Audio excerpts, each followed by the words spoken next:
Hey, what's happening, everybody? So, in this episode, we're going to be diving in with Michael Mosseri with Total Brokerage, and he's going to be talking about the power of data. And I wanted to talk to him about this because of an article that I saw that was done by Real Trends talking about how data is so important to the broker and who owns that information. So, get ready. Here we go. We're going to dive right in. Welcome to the Broker to Broker Real Estate Podcast, where we have real, raw conversations with industry leaders, finding out how to connect, support, lead, and ultimately make an impact and drive results in the lives of your agents. I'm your host, Nathan Daniel, and welcome to the show. All right. Well, today we are going to be talking to Michael, the CEO of Total Brokerage. Michael, welcome to the show. Why don't you tell us a little about yourself? Thanks, Nathan. So my name is Michael Mosseri. I'm the CEO of Total Brokerage. Been doing this for about 5 years. We love the software space. I've been in software for about 30 years, won a couple of awards, and just so happy to be on your show today. Thank you. Yeah, absolutely. So Michael, let's talk about data real quick. It's the buzzword, it's the thing going around in our industry right now. And when we were talking a little while ago, we were like, what do we want to talk about? Like, let's come up with a word. Let's figure out the topic of the day. And we both kind of settled on data because that's the space that you live in. Absolutely. And so tell me about big data. What's going on with that in the real estate industry? In the real estate industry, we're seeing it time and time again, day after day.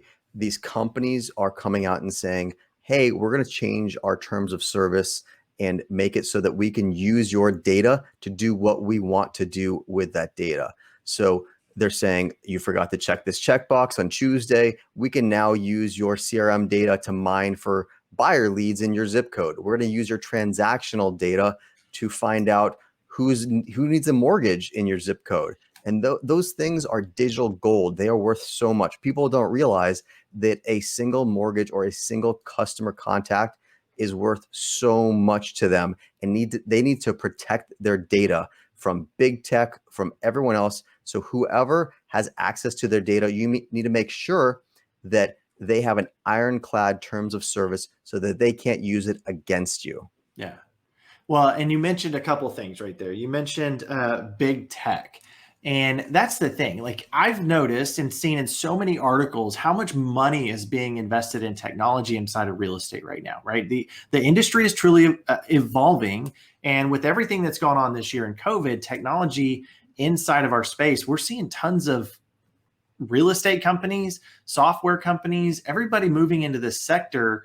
And it's not always, it's what you just said. It's not always a good thing whenever the data is being used for other things, right? And I go back to, there's companies out there, right? They say, hey, come use our program, and like, we're going to pay you a little bit. We're going to kind of do all this stuff. But in the long run, what they end up doing is they're going to end up phasing out the people that helped them build the company, right?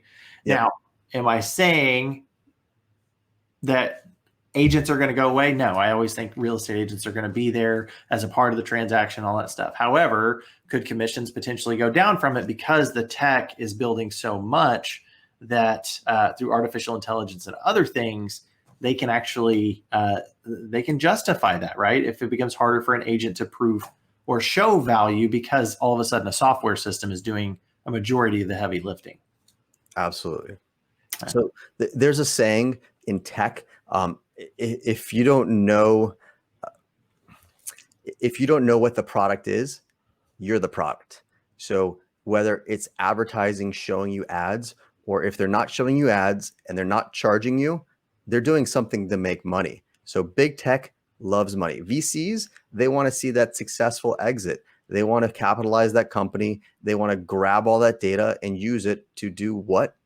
I don't know. I mean, they need to make money somehow. They're not in it. They're not 501c3 corporations. Oh, I'm sorry, 501c3. Yeah, nonprofits. Yeah, nonprofits. Thank you. Yeah, so they are in it to make money. They're going to use that data and they're going to enrich themselves somehow. So the question is, what are they going to do with it? Yeah. And that's a good point, because and so often we're seeing now that companies are getting gobbled up, whether it's by a large national franchise, whether it's by a VC tech company, whether it's by one of the national portals and platforms where consumers go to search. A big part of it is, how do I continue to add value inside of my company so that way that consumer stays on my site or in my world longer? Exactly. You need to control your own destiny. Even the big real estate companies who are coming up with these, oh, I'm going to spend $1 billion on tech or whatever it might be, they can use that data against their own franchisees, against their own agents, because they want to keep all of that money in-house. So they're going to use their own leads to find their own, to make sure their buyers are going to their own mortgage, to their own preferred vendors or whoever it might be. But they see that data as essentially as a free revenue source, and they're going to use it. Okay. So then that leads me to the conversation of artificial intelligence, right? I mean, a big point of this data is to have, and I'm not sure it's actually artificial intelligence. I think that's just a term. However, looking at the artificial intelligence, isn't it supposed to help the agents' jobs become easier? It should, theoretically. But the question is, what are you feeding into that artificial intelligence machine to make it more intelligent? Data. Now, Right. whose data is it? Is it your data to start with? Well, there's only so much you can glean from your own data. Now, is it everyone's data? Well, hang on a second. Does that mean I have access to my competitor's data who's working the same neighborhoods I'm working? We have to have these questions answered as to who has access to what data, because at the end of the day, all of this artificial intelligence, all of this machine learning needs to be driven by something. And that source, that fuel, is data. Okay. So then if I've got questions, obviously you can go to any of the real estate news sites and search the term big data, and you're going to come up with hundreds and hundreds of articles coming out almost every single day.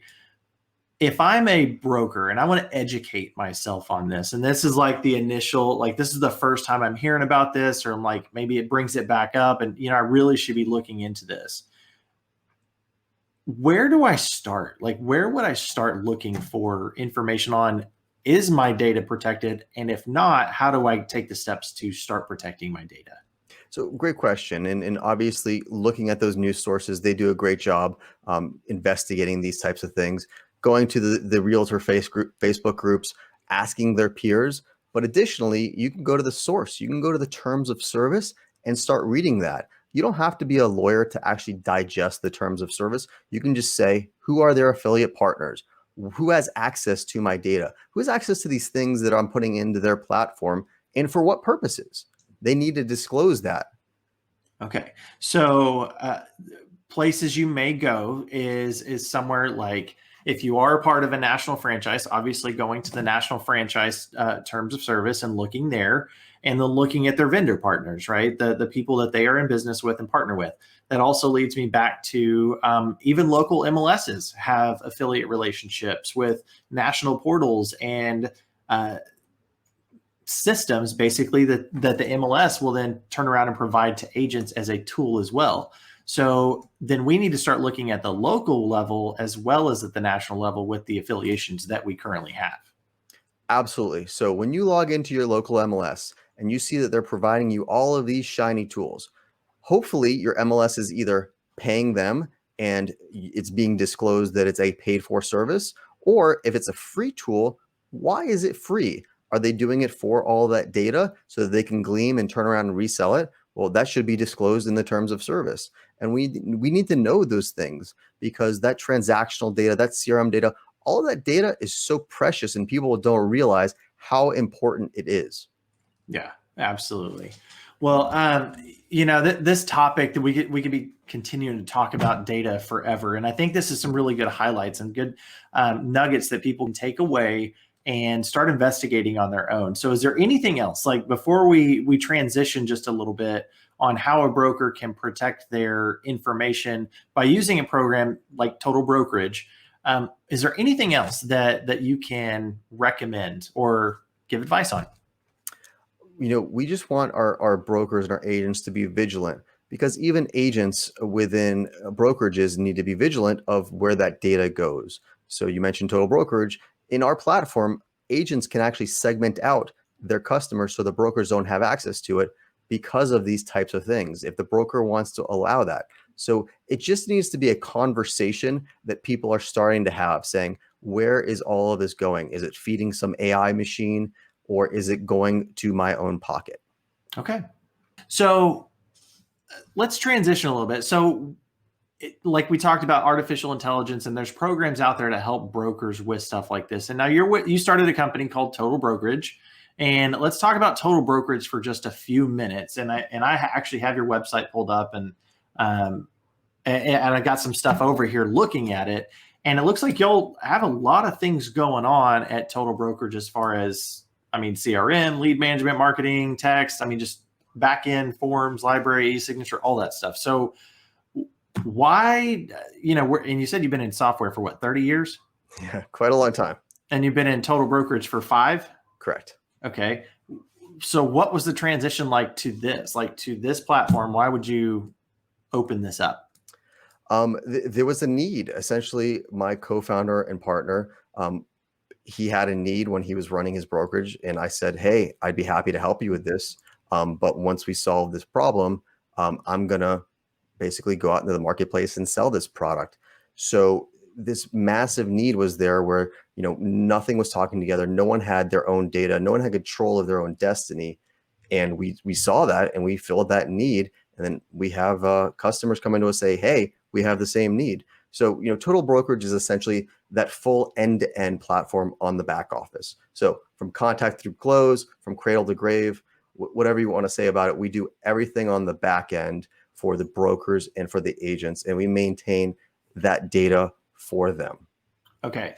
So as far as your terms of service, let's just go there and talk about it. Since we've been talking about big data, as far as your terms of service, what does it say about if I decide to leave Total Brokerage, what happens to my data?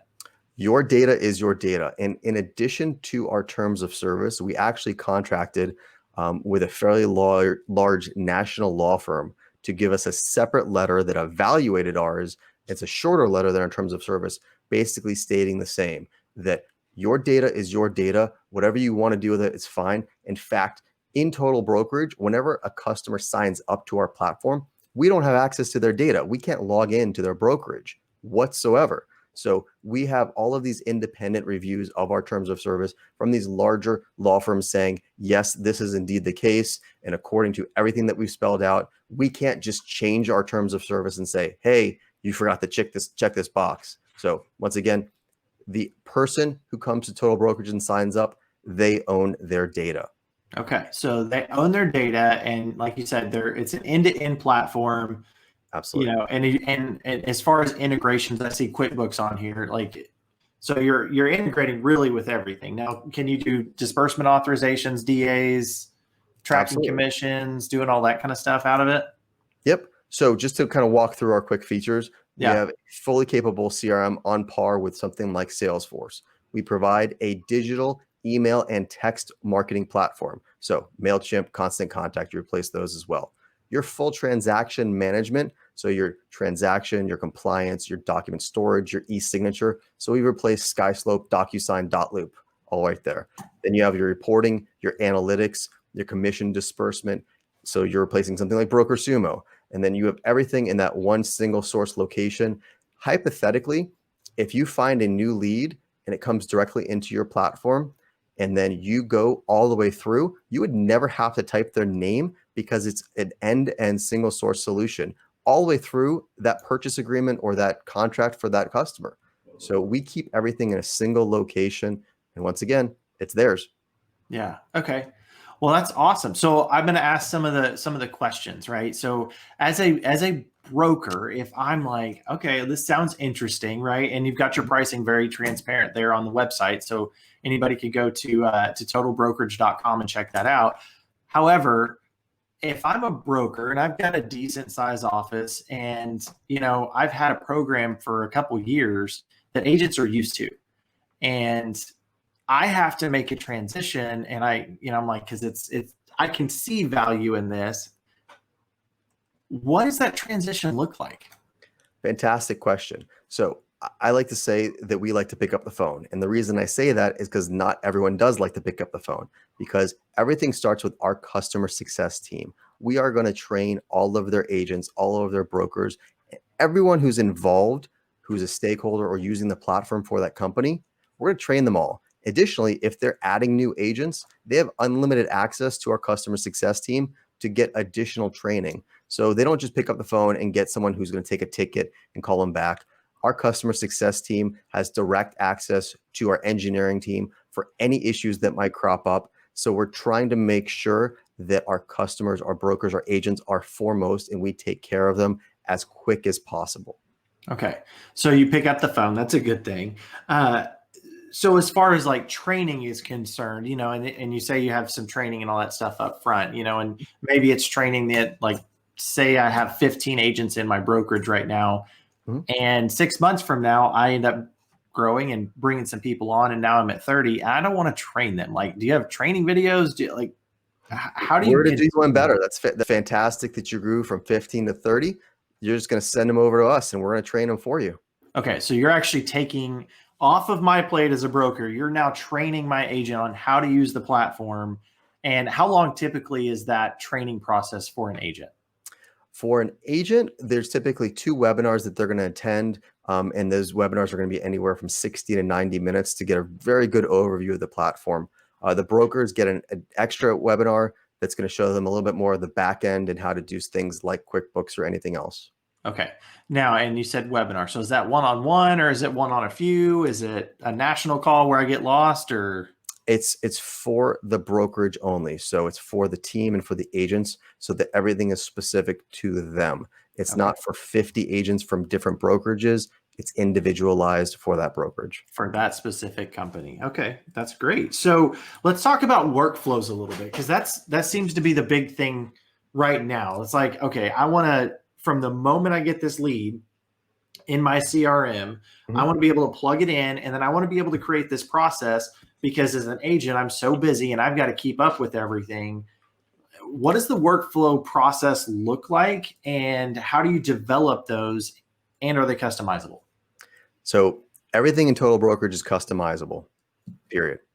Now, how does that workflow work? So we call them action plans when you're dealing with an actual contact or customer, and we can program them for your agents, for the offices so they can share with the agents, or for the brokerage so everyone can use them. And they can basically do everything that you're going to want to do. They can send you reminders. They can send your admin reminders. They can send automated emails on your behalf or text messages on your behalf, and make sure that you're engaging with your customers and always staying top of mind. They can fire off drip campaigns. So anything that you could do in the platform, it can do on your behalf. Okay. All right. So it can do it. It's customizable, and then you can, and then y'all would help if there's something I'm like, I'm one of my agents is having a challenge with this. I can pass them off to you, somebody on your team, and then be like, they can get on the phone and be like, okay, like as soon as I get a signed call or a text that comes into the CRM, I want it to send this message, but as soon as it does this, then I want it to do this. So like a if then statement, right? Yeah, we have a lot of basically programming available inside the platform. Okay. Everything across the board that you can do. I mean, from lead routing to, these action plans to just task lists. I need to make sure I do these things. Okay. So from a brokerage level, so like looking at back office a little bit, and let's talk about the document review process, because having agents inside of an office, we have to make sure we're doing compliance, and we make sure we're overlooking and supervising the agents that are doing deals on our behalf, right? So how does that work? So we start that process a little bit earlier than the actual review. We want to make sure that your agents actually have the right forms. So we help you when you onboard create what's called our transaction wizard. So you're going to basically be able to answer a couple of simple questions that we help you, and it's going to pull the right forms from the right form packs and add them to the transaction. So that's step one, making sure that your agents are actually using the right forms. And then step two, we have a fully customizable compliance task list. You could have as many check marks, as many document review stages, as many stopping points as you want, and also as many different types of task lists that you want, so that when your compliance reviewers or your TCs or whoever it might be go into the platform, they know where they need to review, they know what documents they need to review, and they can approve or reject those transactions, and the agent will be notified. Additionally, we have a streamlined and unified place where they can put notes. So if they're working together on a document or transaction, they can actually converse back and forth on the activity and say, okay, this is what we're doing today. This is what we need to get accomplished. And they can notify each other directly through our platform. Okay. All right. So then there's a communication piece internally there as well. So that's good. I mean, that's really good, especially if your staff is in different locations or virtual or something like that, like we all are right now, right? Absolutely. So as far as like getting into, from compliance, obviously comes DAs and disbursement authorizations. And we've talked about that, and the program does do that. Mm-hmm. Does it also track the ability? So say my company has a split and a cap. Does it track that information as well? Absolutely. If you can come up with a commission split that we don't configure in our platform, then by the time you wake up the next morning, we're going to have it in there. So basically any type of commission split, whether it's the tiers, whether it's the flat, whether it's those, clever ones that reset every year on your anniversary date or just on January 1st, whatever it might be, we can put it in the platform. You can build it and you can put it in the platform. And so I would imagine then let's go into reporting, 1099s, as a broker, I love seeing closed reports and, volume and all these other things. What's the reporting like? Great question. So we have a comprehensive analytics and reporting, and you can basically slice and dice your data any way you want. So while the agent's actually filling out those contracts and all the important transactions documents, all of that data is actually being pulled off of those documents and being synced up into the transaction. So you're not losing it as soon as you send it out for a PDF, and all of that rich data is available to you for that reporting. So you're able to do all these different types of reporting. You can even export that reporting to Excel if you need to massage it a little further. The only thing that we do a little bit differently is we don't actually generate those 1099s, although you could with our reporting. We actually push that data over with our sync into QuickBooks so that you can generate it that way. Okay, so then the system itself will take the information, put it into QuickBooks, and then run the 1099s through QuickBooks. Absolutely. That's how you do that. Okay. All right. So what am I not asking that a broker needs to know about Total Brokerage? We're the complete end-to-end solution. So the only question is, where's that data going? And we're trying to tell you, this is where it's going and this is how you can use it. So we're going to make sure that our brokers are always going to be successful using our platform. And unlike other platforms out there who seem to be really successful and then all of a sudden become a brokerage, we're not doing that. We have no plans of becoming a brokerage, virtual or otherwise. Just the other day, I saw another agent platform that was doing really well. And they're like, hey, why don't we become a brokerage and see if we can compete with EXP since we have so many members? It's a great way to lose all your members, and it's a great way to lose the trust of your members. Yeah. I mean, that's like what it's like pulling the curtain back. You'd be like, whoa, hold the phone. Like I liked it until a certain point. Now it's like, okay, now I got to go find something else, which, to your point just then, it's, now it's causing me pain versus a program that I was invested in, right? I enjoyed it. I was working it. And then all of a sudden it's like, nope, not the direction anymore. Now I'm going to have to pivot and go through some growing pains to find something else. And it happens time and time again. There was a really loved CRM product in the marketplace that got bought by one of those big box brokerages. Everyone has to get off. I mean, you don't know what they're going to do. I mean, hypothetically, they should be great and say, hey, we're not going to do anything with your data, but we're not going to promise you that. Yeah. So the question is, are they actually going to follow through with their promises? And hopefully they do. We don't want to take someone's business because they're threatened or whatever it is. We just want people to be aware of the problem and that it's happening in the marketplace. Yeah, absolutely. Okay, cool. Well, great. Well, I really appreciate you coming on the show because as a part of what we're doing here is we want to make sure that we are interviewing and talking to people that are making a difference in brokerage lives, right? And inside of our companies. And we want to make sure that we have all the facts. We have an introduction one. So if somebody does want to reach out to Michael, all his information is going to be in the show notes and you're going to be able to reach out to him. Or where can they go to get more information? TotalBrokerage.com. totalbrokerage.com. All right. So, Michael, thank you so much for being on the show today. I really appreciate it. And I appreciate you telling us about Total Brokerage and talking data with us. That's the important thing from this, is making sure who owns your data and what's happening with it. Right. So we need to be aware of that. Thanks for having me, Nathan. Yep. Thank you so much. Absolutely. Talk to you later. Thank you for tuning in to this episode of the Broker to Broker Real Estate Podcast. If you like what you heard, make sure you subscribe to the channel. For more information, tools, and resources, go to www.brokertobrokerpodcast.com, and always remember, be you and be real. We'll see you on the next episode.